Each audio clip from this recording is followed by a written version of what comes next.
la enfermedad de Legg-Calvé-Perthes o también denominada enfermedad de Perthes. Tenemos entonces que fue descrita el siglo pasado, específicamente en el año de 1910, por los médicos mencionados acá, el estadounidense Arthur Legg, el francés Jacques Calvé y el alemán Georges Perthes. Esta se caracteriza por ser una forma idiopática de necrosis vascular de la epífisis en la cual no existe osificación endocondral en la cabeza femoral. Puede ser unilateral o bilateral y finalmente me va a llevar a la generación de osteocondrosis aséptica. Este es quizás el segundo desorden más frecuente que afecta la articulación de la cadera en la infancia. Epidemiológicamente tenemos que es muy variable. A nivel mundial hay reportes de 2 casos por cada 100.000 niños, o incluso su reporte puede ser mayor, un caso por cada 10.000 niños. Es de mayor presentación en los países de ascendencia caucásica. La edad de presentación es más frecuente entre las edades de los 3 a los 8 años. En nuestro medio, en Colombia, el promedio de edad de aparición es a los 5 años en el caso de los niños y a los 4 años en el caso de las niñas, en el cual va a coincidir con el periodo de la máxima tranquilidad hormonal en conjunto con una precaria nutrición vascular de este núcleo en estos pacientes. La relación en cuanto a la literatura mundial tenemos que va a ser 4:1 mayor en varones, explicado porque ellos van a tener una mayor actividad física, por lo cual someten sus caderas a un mayor estrés a comparación de las niñas. Y la relación en Colombia va a ser mucho mayor, en una relación 7:1 a favor de los niños. En cuanto a su lateralidad, la presentación bilateral va a ser mucho más rara que la presentación unilateral, siendo casi el 10 al 15% de los casos. Etiológicamente tenemos entonces que históricamente se creía que era unicausal, dada por la teoría de las enfermedades infecciosas, la cual postulaba pues que generaba una oclusión arterial. Finalmente el cambio epidemiológico le dio un mayor peso al factor ambiental y al factor genético, los cuales van a estar más directamente ligadas a su etiología que el factor infeccioso. En cuanto a las causas que me pueden explicar a nivel fisiopatológico la aparición de esta enfermedad, tenemos entonces que se va a dar principalmente o va a estar explicada por microtraumas a repetición o por retrasos en el crecimiento esquelético o finalmente por una insuficiencia vascular. Todos estos 3 mecanismos antes mencionados van a estar en los siguientes posibles asociaciones o causas etiológicas. Esto lo sacamos pues de una revisión sistemática que trajo, pues buscó encontró más de 1.000 artículos. Finalmente seleccionó 130 artículos por un método Prisma y explica cada uno de ellos. Entonces vamos a iniciar con uno de los más importantes, que es la exposición al cigarrillo, el tabaquismo. Entonces tenemos que aumenta la probabilidad casi en el 100% en aquellas madres que hayan estado expuestas a tabaquismo de manera directa o indirecta, en cuanto a la presentación de esta enfermedad en sus niños o propiamente en los niños en su primera infancia cuando estos están expuestos de manera indirecta a la contaminación o también a este humo, sea por tabaquismo o humo de leña.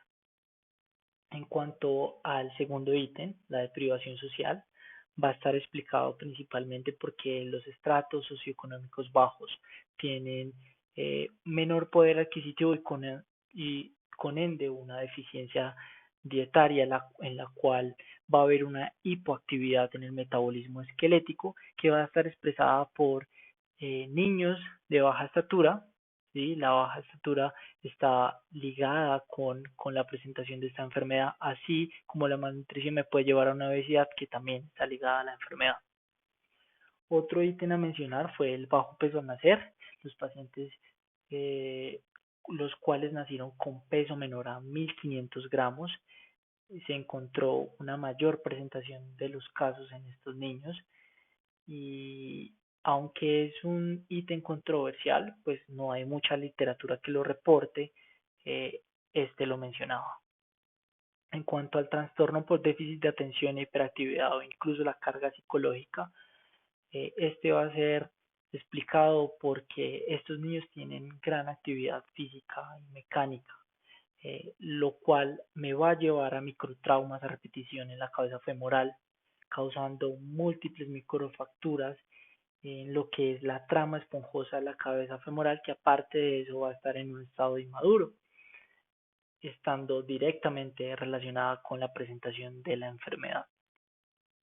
La obesidad lo explicaba más desde el punto de la severidad de presentación, es decir, los pacientes o los niños obesos tienen un cuadro de presentación mucho más severo, así como que eh, va a presentar mayor deformidad en las extremidades en, en el proceso consolidativo de la enfermedad. Finalmente, ligado a la obesidad, hay aumento en estos niños de manera significativa de la hormona leptina. En cuanto a las alteraciones de la coagulación, hay una teoría de la coagulación, incluso que explica que hay polimorfismos genéticos, principalmente en el factor 5 de Leiden y en la protrombina 2, asimismo como disminución de las proteínas S y C y un proceso de hipofibrinolisis que me va a explicar un estado de hipercoagulabilidad en estos pacientes que finalmente va a estar estrechamente ligado a un proceso de disminución de irrigación sanguínea en estas zonas anatómicas de presentación. En cuanto a los marcadores inflamatorios, se encontró que la interleuquina 6 está expresada de manera significativa en aquellos pacientes que tienen esta enfermedad y que puede ser posiblemente un marcador importante a futuro. En cuanto a los genes proapoptosis, tenemos que por procesos hipóxicos va a haber un aumento en la presentación de las caspasas, principalmente la caspasa 3, 8 y 9. Como podemos ver, hay una multicausalidad, algo muy variable en cuanto a su presentación etiológica, es muy heterogéneo, aún no se logra definir una etiología única, de manera pues que los expertos han incluso denominado que pues se podría establecer esta enfermedad más que una enfermedad, ¿sí? Siendo este más un síndrome que enfermedad, ¿verdad? En cuanto a estructurar lo anteriormente mencionado, pero en nuestro medio, acá en Colombia, hay aquí sacamos los resultados de un estudio colombiano, el cual nos sustenta lo anteriormente mencionado, en el cual se habla de que el 94% de los pacientes que padecieron esta enfermedad eran del sector urbano, dándole un sustento al factor ambiental, la contaminación, la exposición a los diferentes humos y mucho menor en la población rural, casi un 6%. En cuanto a la lateralidad, es mucho menor en la presentación bilateral. Sin embargo, en la unilateral no hay una marcada presentación, pues si es más derecha o izquierda, el 50% fue derecho y el 42% izquierdo. La deprivación social va a estar explicada acá. Podemos observar que más de la mitad de los casos fueron en estratos bajos, es decir, menor estratos 2, estrato 1, estrato 0. Finalmente, esta sucesión muy interesante que es la presencia de déficit de atención e hiperactividad, la enfermedad de Perthes, tenemos entonces que de la totalidad de los pacientes con esta enfermedad, casi el 30% tenían de base este déficit de atención, de manera que pues aún queda abiertas muchas explicaciones en cuanto a esa etiología y está aún abierto el tema.